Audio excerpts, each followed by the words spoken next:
అలరించు తలపించె నాకు పచ్చని కడలి నిడివన్నదే లేని నీలి గగనము కింద పారుటాకుల ఒలువ పంచుతున్నది సలువ. కావి రంగుతోని కనిపించే కొండలు పైన ఓయే దూది పడవలకు విడుదులు. గిరిమంద పొదుగులో జారె సెల ఏరులు శిలలను పొగదొలిసే అలల ఉలి మునలు. ఎత్తు పచ్చని గడ్డి వెదురు బరిగే పుట్టి చంది గంధపు దట్టి తవిసె జిగురు పట్టి జిలుగ కళ్ళు లట్టి విప్ప పూల బట్టి ఆదివాసుల మట్టి అడివి సిరులా ఉట్టి. తావులో పుట్టలు తలపైన పిట్టలు కొట్ట కొనకొమ్మల్లో బెట్టుడు తగంతులు. బాగుంది. కొట్టకొన కొమ్మల్ల బెట్టుడు తగంతులు పొదరిల్ల తోవలో కదిల తుమ్మెదలు చెట్ల సంకన బుట్లు తేనె కుండల బుట్లు. ఇలాంటివన్నీ తెల్లారుతుంది పాట. గాలి పెదవుల దాకె వెదురు గానాలు నీలి మబ్బుల చూసి నెమలి నాట్యాలు ఒద్ది మధ్యల మీద ఒల్లంకి తాళాలు ఆటపాటల దరువు కడివి తొలి గురువు. ఇలాంటి అడవిని శివుడు మొత్తం యురేనియం తెస్తని స్టార్ట్ అయింది. అప్పుడు విధిలేక నేను ఈ పుస్తకం తీస్తుంది. ఎవరు చేస్తారు? శివుడా ఇక నిన్నే నీవే కాపాడుకో, శివుడా నీ అడవి పుడమి పై నేలుకో. కేంద్ర ప్రభుత్వం తెచ్చిందనుకో ఎవరేం చేస్తారు? ఏం చేయలేం మనం. 100 కిలోమీటర్ దక్షిణ కాశీ కూడా పాల టెంకాయలా పారేటి కృష్ణమ్మ తేనె పెదవుల నూరి అలరించే అడివమ్మ జీవరాశులెల్ల బతికె నల్లా మల్ల తనువు జల్లెడ చేసి తవ్వి బొందెల పోసి కంటి కందని లోయలంటి వెడుతారంట శివుడా.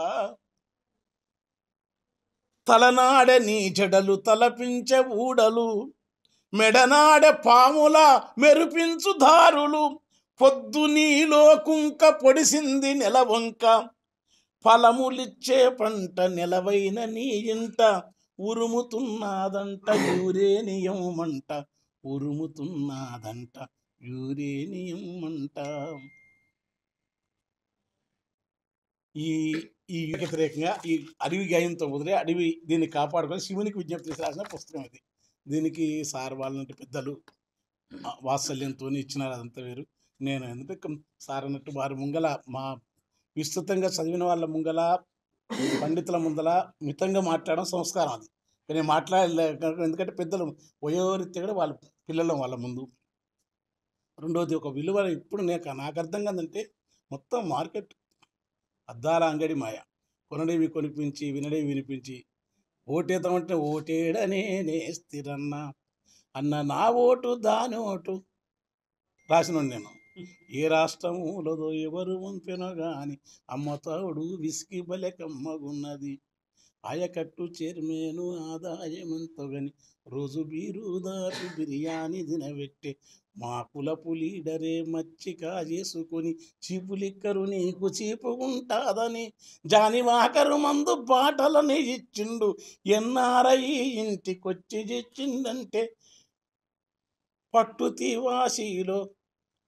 చీవాశీలో ముట్టుకుంటే మెతుక బాటలెంతందము బాటలైతే జానివాకరే ఉన్నది లోపలున్నదేమో ధూళిపేట మాలు తాగి వేసుకుంటే సోలు ఎక్కుతున్నది కిక్కు తాగి ఊగి నేను సోలిపోతా ఉంటే ఎతుకపోయిందైతే యాదికున్నది కానీ ఏడగుద్దిందో నాకెరుకలేకపాయే. ఇట్లా ప్రజల జీవితం అంటే ఇలాంటి వాటికి దూరంగా అవనిగడ్డ ప్రాంతం ఒక ప్రజా సాంప్రదాయ ఇదా రాజా తదా ప్రజని విలువలను కమర్షియాలిటీ అంటే జర్నలిజం కూడా ఇక్కట్టుందో కానీ చాలా చోట్ల అన్ని రంగాలు సాహిత్య రంగం, కళారంగం, మీడియా అన్నిటి కూడా భారత సుప్రీంకోర్టు జడ్జి చంద్రచూడ్ కానీ మన పెద్ద ఆయన ఇంతకుముందున్న మహానుభావుడైన రమణ గారు చెప్పినట్టు కానీ అన్ని రంగాల్లో మార్కెట్ సంస్కృతి విస్తరిస్తూ ఉంది. ఇప్పుడు మేము ఎట్లంటే నేను కూడా అన్ని రంగాల్లో విలువలు లుప్తం అవుతున్నాయి. కానీ విలువలు లుప్తమైన కాలంలో వెలుగులాగా లిబర్టొస్ అని ప్రత్యామ్నాయం నాకు ఈ ప్రాంతం రావడం వల్ల నేను ఊరికనే రాను. నేను అంతా అబ్జర్వ్ చేస్తాను, తిరుగుతుంటా పిచ్చోళ్ళగా. ప్రజలను వేరే వేరే అడిగితే చెప్తున్నట్టే ఇప్పటికి కూడా ఈ పక్షపాతాలు, రాగద్వేషాలు, దౌర్జన్యాన్ని సహించకుండా తప్పులను కాకుండా ప్రజా రాజకీయాలు చేసే వాళ్ళు ఒకరు కనుక ఈ దగ్గర వచ్చినందుకు నాకు ఆనందం ఉంది. ఇక పాటలు, కవిత్వం అది మీరు జానపదం అంటే జానపదం కాదు, కానీ జానపద సాహిత్యం చదువుకున్నందుకు మాట్లాడతాను నేను వాటి. ఎందుకంటే గురువులు వాళ్ళు మాకంటే కొత్త యజ్ఞ బుధో జానపదో సృష్టి మాకంటే అద్భుతంగా రాస్తారు. సారు చెప్పినట్టు ఆ శ్రీ ఉక్కు కారణం అది నా అదృష్టం ఏంటంటే అందరూ మర్చిపోయాం. యా లేకుంటే ఒడిపిల్లు, గునిగెలు, ఎడిసెలు, బలసాకు, తుంగ, ముస్తేలు, తూటికూర, తాటి తీగలు, దేవదారు, లేతాకులు, బొద్దికూర, ఈత, కలసంద, మినుములు, బెబ్బలు, రాగులని మన సొంతమైన తెలుగు అక్షరాలు ఉన్న ఇన్ని రకాల వంగడాల గురించి చెప్పిన ఇవన్నీ పోయి పిజ్జలు, బర్గాలు, మార్కెట్ కల్చర్లు అంటే భాష వాళ్ళ భాషను అంతం చేస్తే కానీ మార్కెట్ శక్తులు, సామ్రాజ్యవాద శక్తులు భాషను ముందు ధ్వంసం. ఆఫ్రికన్ సమాజంలో భాషా రక్షణ కోసం పెద్ద ఉద్యమాలు జరుగుతాయి. ఒక్కసారి భాష ధ్వంసం అయితే ఆ భాషలో వేమన ధ్వంసం ఉంటుంది. వేమన ధ్వంసం అయితే భూమి నాది అన్న, భూమి పక్కన ఉన్న వేమన్న ఒక తాత్విక ధోరణి ఉంటుంది. మార్కెట్ శక్తుల చిన్న ఏదో పూల కట్టలు పెట్టుకుంటాం, బతుకుతాం. మా ఊళ్ళో అవనగడ్డలో మేము ఈ పూల చెట్ల మధ్య, ఈ కొబ్బరి చెట్ల మధ్య ఒక జీవితం ఉంటుంది. కానీ కొబ్బరి బోండా అట్టుండొద్దు. కొబ్బరి బొండ నీ కొబ్బరి బోండాను కొత్త రేటు కడతాను తీసుకుంటాడు. నీ నిమ్మను వండిస్తుంది ప్రేమతో ఊరికి వస్తాడు. నీవు మిరప నాటుకుంటే అది మురిచి ఊరికి వస్తుంది. నీ నిమ్మను అదే కొంటుంది, నీ మిరపను అదే కొంటుంది. ఘాటును తగ్గిస్తుంది, రేటును దంచేస్తుంది. Sauce pack చేతికిచ్చి సప్పరించమంటుంది. ఈ సాసు ప్యాకు రావాలా అనే దానికంటే నీవు నిమ్మ పచ్చడి పోవాలా. నీవు నీ కొబ్బరి బొండా కొత్త రేటు కడతాను, నీ కొబ్బరి బొండాను కొంటదనుకో గోరంతా అండ్ల పిండునో రీసంతా నీళ్ళ నిండో ప్రైస్ ముద్దలు కొట్టి స్ప్రైట్ చేతికిస్తుంది. ఈ స్ప్రైట్ కావాలంటే నీ కొబ్బరి బొండ నీళ్ళు తాగేది అలవాటు వాళ్ళ. నీ మొత్తం భాష అనేది, నీ భాషలో ఒక జీవన విధానం ఉంటుంది, స్వావలంబన ఉంటుంది, నీది ఒక తాత్విక దర్శనం ఉంటుంది, నీ ఉనికి ఉంటుంది. కనుక లాభాపేక్ష మార్కెట్ శక్తులు ఎప్పుడు మొదట దాడి చేసేది భాషపైనే, అది ఎక్కడైనా సరే. అందుకే తమిళనాడు వాళ్ళు ఇప్పటికీ సజీవంగా ఉన్నంటే వాళ్ళు హిందీ ఉత్తరాది అంటే అది భాష మీద వ్యతిరేకత కాదు. హిందీ ఉత్తరాదిలో కూడా గొప్ప ఉంది, కానీ వాళ్ళు తమ ఆధిపత్యాన్ని ధిక్కరించడంలో తమిళులు చాలా గట్టిగా ఇవ్వడానికి ఆ భాష బతుకుంది. ఎప్పుడు ఆధిపత్యాన్ని అంగీకరించడం, పరాయితనాన్ని. కన్నడ వాళ్ళు ఇవాళ బోర్డులు రాస్తుంటే గొప్పతనం. ఇప్పుడు ఇంగ్లీష్ ఎంత భాష, ఒక 2 నెలల రోజులు అన్నీ మాట్లాడకుండా బంద్ చేయండి, ప్రతి మోటర్లు కూడా ఇంగ్లీష్ మాట్లాడారు. నెల రోజులు మన భాష. ఎందుకంటే ఇది ఎత్తున అది భాష.